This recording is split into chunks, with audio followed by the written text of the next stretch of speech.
अस्सलाम वालेकुम। आज हम लोग लेक्चर नंबर 22 स्टार्ट करेंगे, जिसमें हम लोग चैप्टर नंबर 4 पढ़ेंगे अलजेब्राइक एक्सप्रेशन।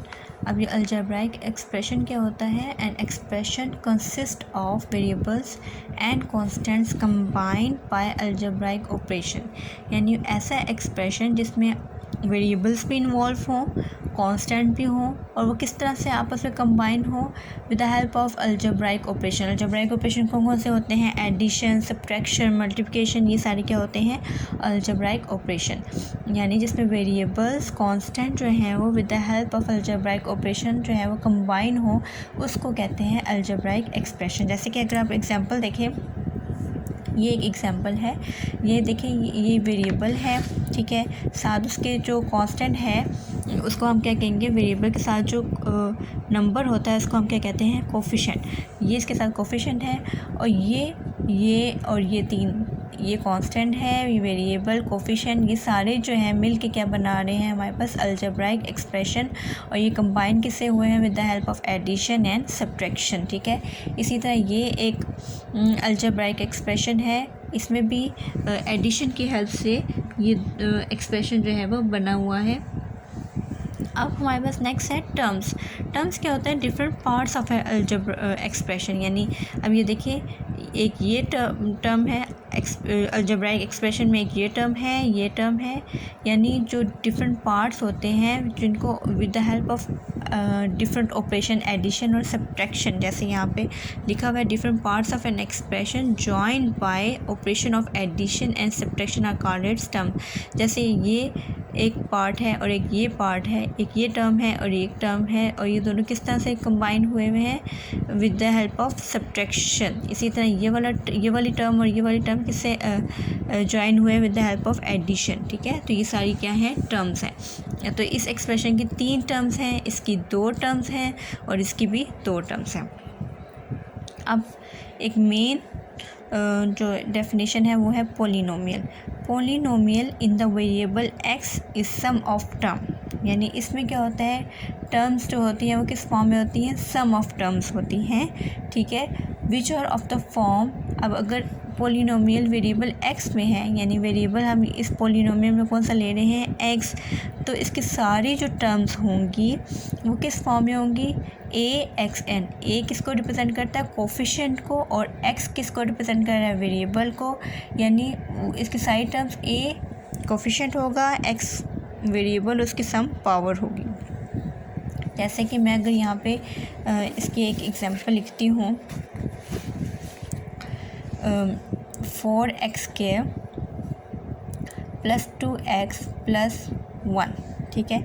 ये मेरे पास एक पोलिनोमियल है इन वेरिएबल x में। इसकी हर टर्म जो है वो एक xn की फॉर्म में है। a यहाँ पे क्या है? 4, x क्या है? x, और n क्या है? 2। और अगली टर्म भी axn की फॉर्म में है।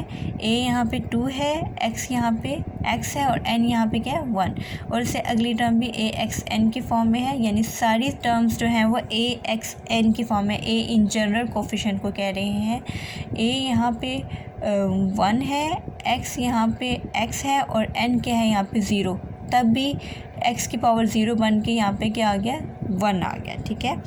तो ये पोलिनोमियल है, इसमें हर जो टर्म है वो किस फॉर्म में है? axn की फॉर्म में है, ठीक है। इसी तरह अगर मैं ये वाली पोलिनोमियल लिखूँ, 5x³ + 4x² + 3x + 2, तो ये भी मेरे पास एक पोलिनोमियल है। इसमें भी हर जो टर्म है, ये टर्म है, ये टर्म है, ये टर्म है, ये किस फॉर्म में है?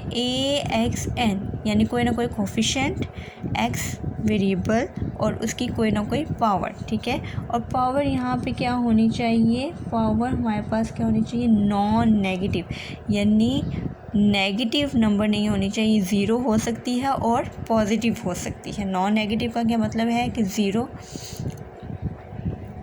x की पावर क्या होनी चाहिए? नॉन नेगेटिव, यानी या तो 0 हो या फिर कोई पॉजिटिव नंबर हो, ठीक है, पॉजिटिव नंबर। तो पोलिनोमियल में जो जितनी भी टर्म्स होती हैं वो सारी axn की फॉर्म में होती हैं। सारी की सारी टर्म्स किस फॉर्म में होती हैं? axn में। a किसको रिप्रेजेंट कर रहा है? कोफिशिएंट को, और n जो है यहाँ पे नॉन नेगेटिव नंबर होगा, ठीक है। इसके बाद आ जाते हैं हमारे पास डिग्री। अब डिग्री क्या होती है पॉलिनोमियल की? The degree of the polynomial in one variable x is the highest power of x, ठीक है, highest power of x in that. और यहाँ पे देखें इस सारी पॉलिनोमियल में जहाँ पे x की हाईएस्ट पावर होगी वो हमारी इस पॉलिनोमियल की डिग्री होगी। यहाँ पे x की हाईएस्ट पावर क्या होगी? 3, तो यहाँ पे डिग्री क्या होगी? 3 होगी, ठीक है। इसी तरह